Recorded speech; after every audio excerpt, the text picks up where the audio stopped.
ဆိုင်ပြော ice coffee လေးရဖို့ပထမဆုံး coffee နဲ့စွန်းထည့်ပါတယ်စားနှင်းငယ်ထည့်ပါတယ်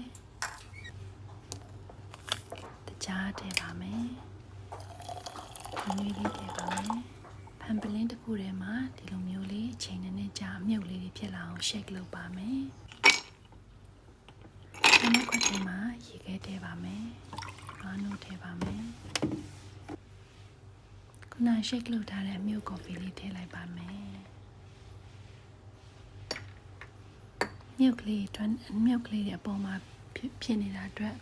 ဆိုင်ဖြော်လေးနဲ့တူပါတယ်ဧည့်သည်လာရင်ဒီလိုမျိုးလေးဖြော်တိုက်ကြည့်ပါနော်နှုတ်စိမ်းလေးထည့်လိုက်ပါတယ်ဝေပြီးတောက်လို့ရပါပြီချိုရတာတော့ကိုကြိုက်တဲ့အတိုင်း adjust လုပ်လို့ရပါတယ်ဒီနေရာဒီနေပူပူမှာနေ့လည်နေပြီး ice coffee လေးဖြော်တောက်လို့ရပါ